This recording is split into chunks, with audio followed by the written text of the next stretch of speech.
Welcome to your monthly horoscopes for your sign. I want to give a big thanks to all the people who are supporting the Patreon. This is honestly sponsored and funded by you. I'm so grateful and appreciative. And I recommend watching and listening for your rising sign first. That will be the most accurate. Horoscope means observing of the hour. So you want to make sure that you have the most accurate read and then your sun sign next. Now, this is an overall arching horoscope for your rising sign. Remember to take into consideration your personal planets, your time lord, the different timing techniques that there are in astrology. So leave what does not resonate and take what does resonate. I'm also teaching an astrology one-on-one course class this fall, slated to be September 1st, 2025. There is a form down below just to get an idea of where everyone's at. It's only 5 questions if you're interested in learning how to read your own chart, because I'm all about teaching you how to fish. So anyway, thank you again so much, and let's go to your sign. Hello, Aries rising. Thank you for joining me for your August forecast. So, for Aries risings, your chart ruler Mars will be ingressing into the sign of Libra on August 6th. Now, before we get into it, Aries risings, obviously, you have Saturn and Neptune transiting your first house. So if you are an Aries rising in and around, let's say 0 to, I use very small orbs, so 3 degrees, you have Saturn, Neptune on your ascendant. So for the next 14 years with Neptune, the next 3 years with Saturn, you are changing. You are becoming the leader that you were always meant to be. You're risking something. You are putting yourself out there. So, what is that? What have you learned about yourself? What sorts of calcified ideas of yourself, self limiting beliefs, self sabotaging thoughts, ways of being have you been grappling with for the last 2 years?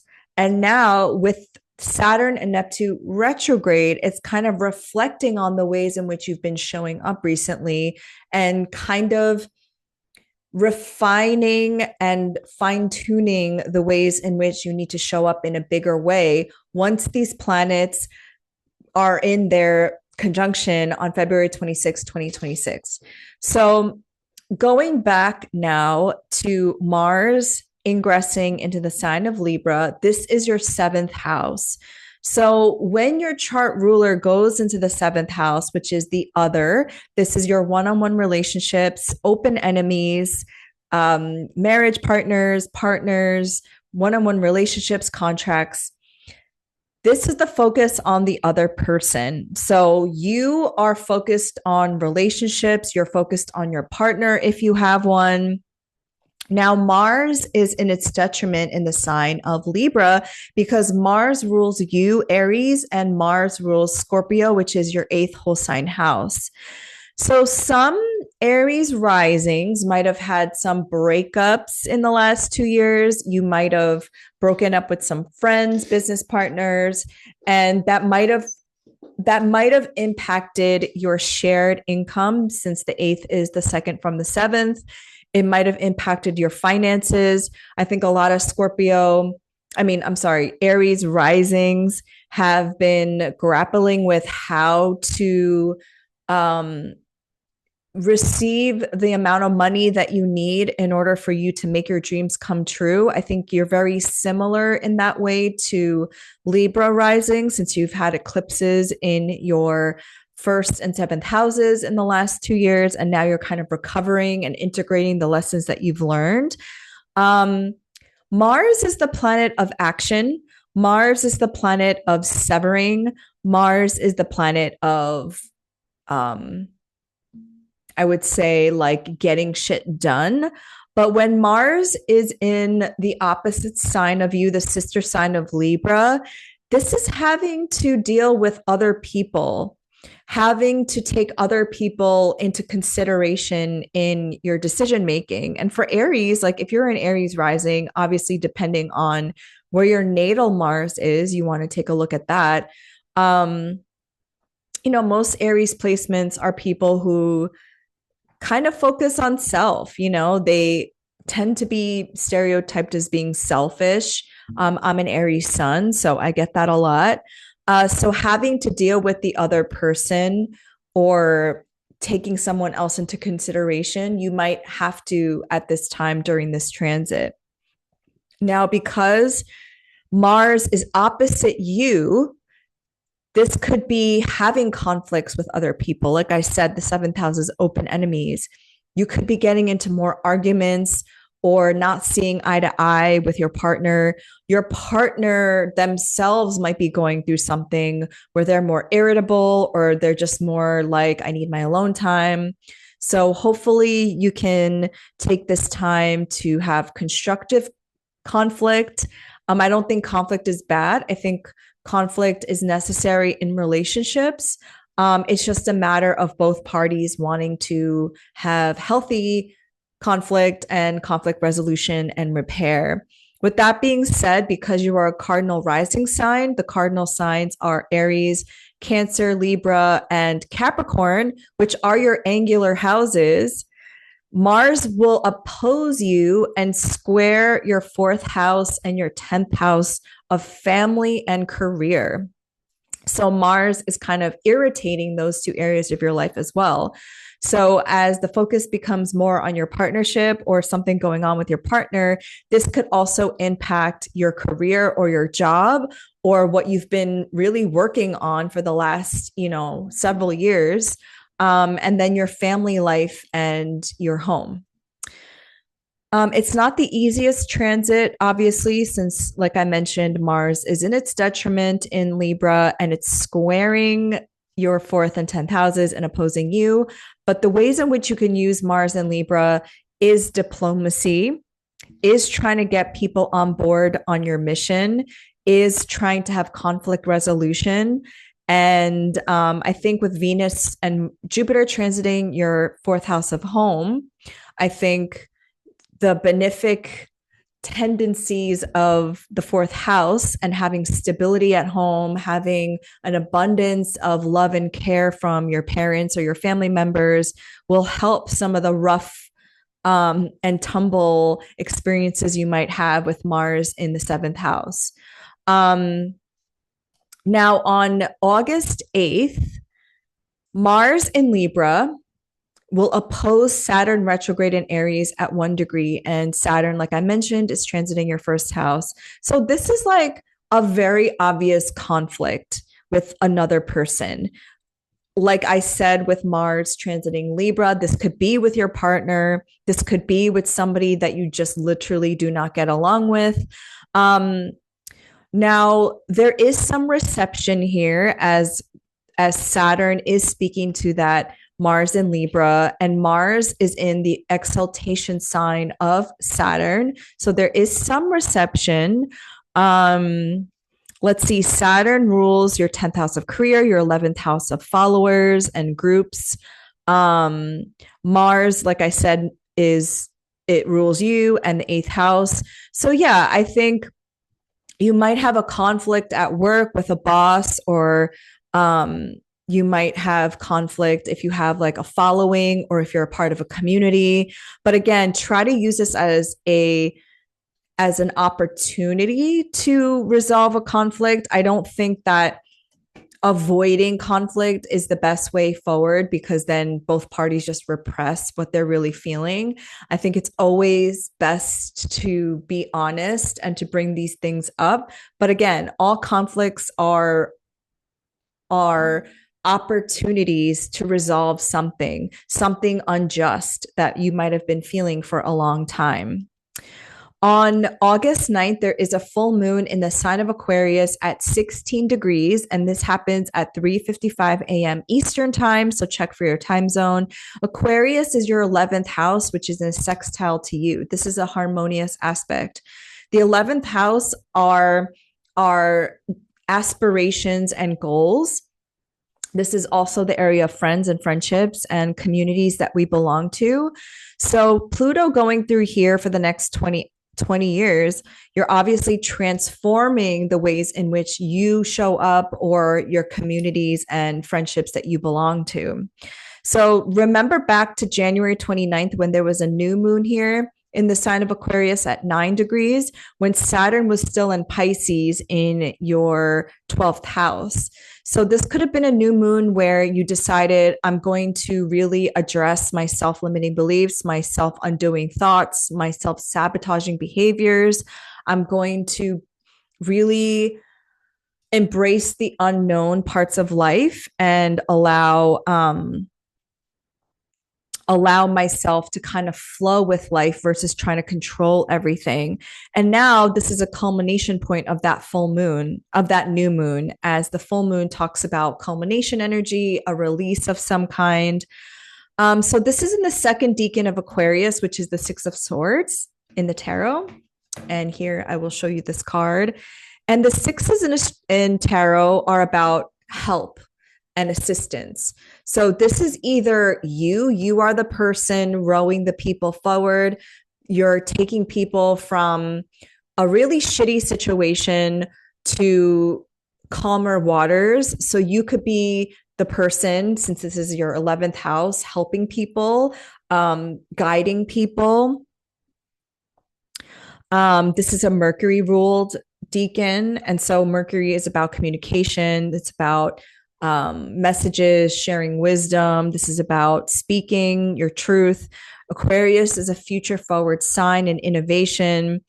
Or you could be the one asking for assistance, lean on your community, lean on your friends and friendships for help, because something is ending right here. So that is the full moon in Aquarius. Like I mentioned, the ruler of this full moon is Saturn transiting through your first house. So this will be beneficial to you in some way, because you're trying to grow something for the future. Now, after this full moon perfects, there will be a 22-hour, 55-minute void of course moon. That's like almost 24 hours. What I suggest for people to do on this day is to kind of chill, rest, and relax. You don't want to go against the energy by launching something or trying to do something. You really want to rest, relax, allow the things that need to be purged, released, let go, surrender. Okay, so on August 11th, Mercury goes direct at 4 degrees of Leo. Leo is your fifth house, the house of good fortune. So the fifth and 11th houses are the houses of good fortune. The fifth house is in a trine to you since you are a fellow fire sign. So the fifth house is joy, pleasure, romance, sex, entertainment, risk taking, games, and it's like a very fortunate house because it witnesses the first in a trine. And trines are in the nature of Jupiter. So when Mercury goes direct here, this is all about self-expression and creative expression. Is there something that you wanted to say? Or maybe since it's Leo, is there something that you want to express, drama wise? Are you interested in stand-up comedy or being an actor or actress or making yourself be seen and known? Because this isn't a trine to you, and the sun has been transiting here and it will transit here until August 22nd. This is really about like creating something. The fifth house is also children. So this might come up in maybe the Mercury retrograde. This might have come up during the Mercury retrograde where maybe your inner child needed some healing. You want to play outside and give your inner child a chance to play and come out, essentially. So as Mercury goes direct here, this is about taking action steps on all the reflections and review that you've been doing during the retrograde. Now think back to July and August of 2023. You had a Venus retrograde here. And then late December 2024 to early of 2025, you had a Mars retrograde here. And Mars was also dipping into your fourth house of home and family. And then now you had this Mercury retrograde here. And at the end of the month, Venus will enter this area of your life where Venus has its joy. So your Leo house is with all these personal planets, something is happening here, right? So, a lot of Aries risings might have come to this realization like I actually want to be more seen. I want people to know who I am. So I'm talking about fame as a resource, um, not necessarily celebrity, right?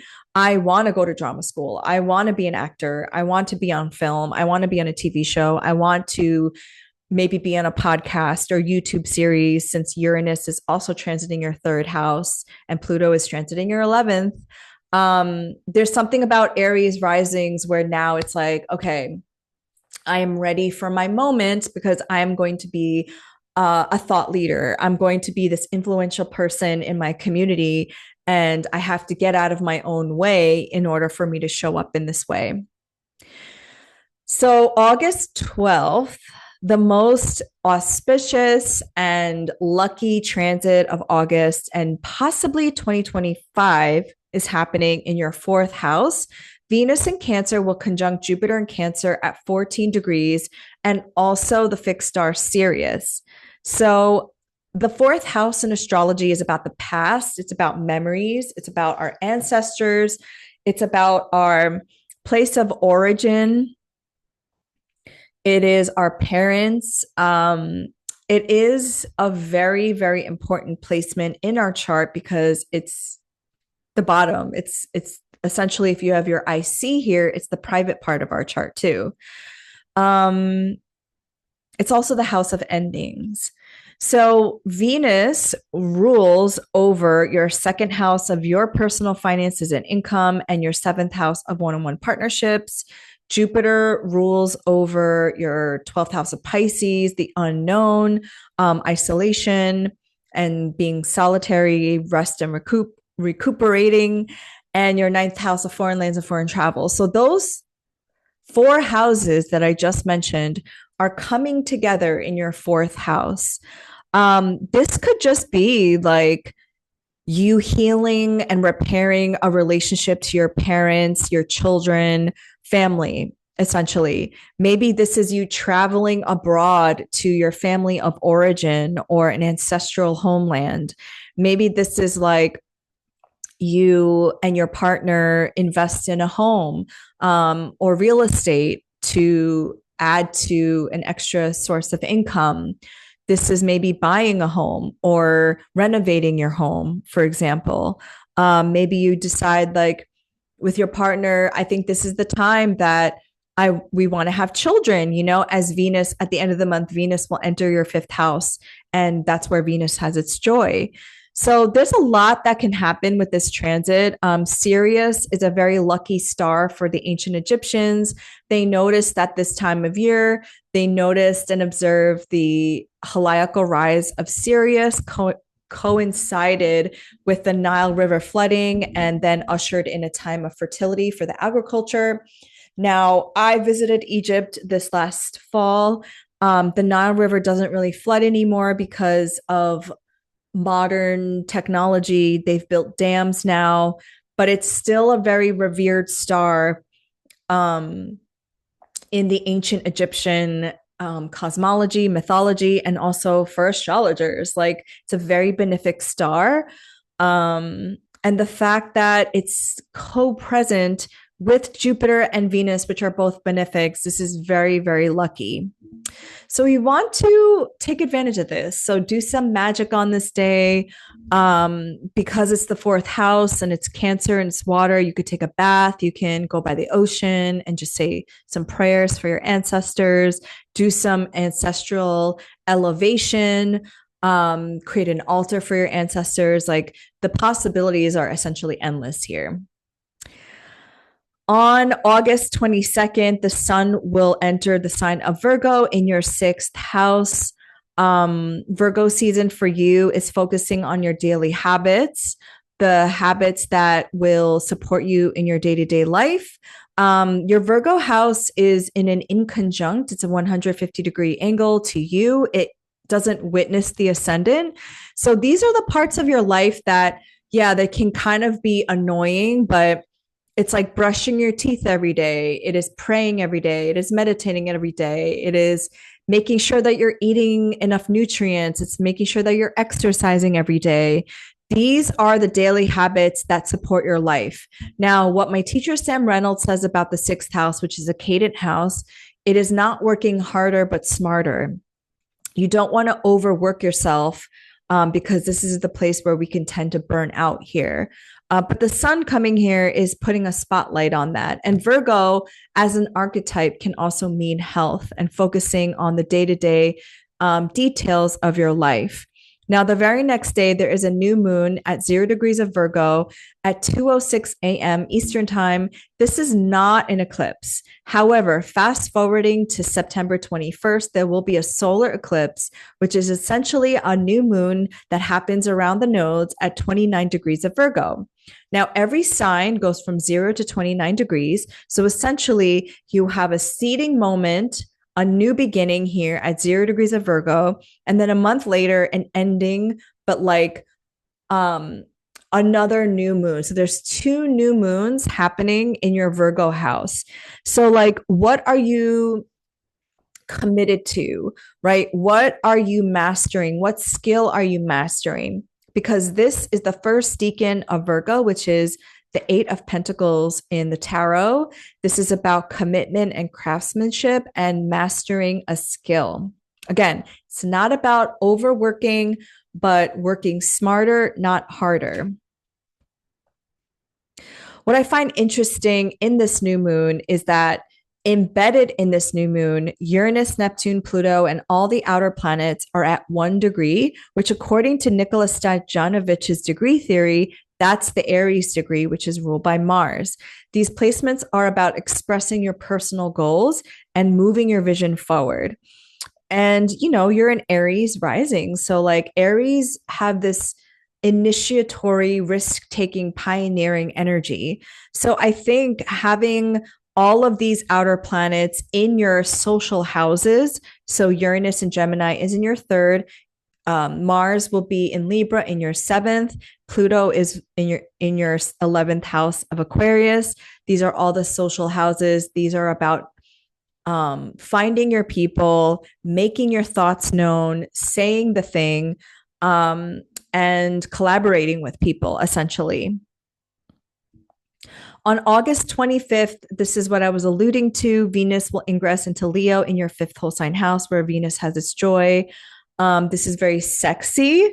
The fifth house in ancient astrology is the house of sex and romance. I know a lot of modern astrologers use the eighth house, but the fifth house is where you date, is where you have your situationships, where your sex life kind of turns up. It also rules your second house of your personal finances and income. So you can definitely take your side hustle or your hobby and make some money out of it if you want. I mean, I don't think you need to monetize everything, but I think you can also benefit from if you are in a long-term relationship, dialing up the romance factor a little bit, since Venus also rules your seventh house of one-on-one partnerships. But anybody you meet at this time could end up being a long-term partnership, since again, Venus rules your seventh house of one-on-one partnerships. So please, when Venus transits your fifth house, this is the time to also put yourself out there, dress up, get big hair like Leos do, express yourself, start an art project, really live life to the fullest, because your energy at this time could really attract things that you want to manifest. And like I said, romance your life. Like, if you're not interested in romance with another person, start dating yourself. Be sensual with yourself. I think Audre Lorde has this essay that she wrote about the use of the erotic, and that when we really channel this primordial energy of Eros, which is creativity. It literally builds worlds. So, Aries rising, I wish you all the luck for August. I will see you next month. Bye.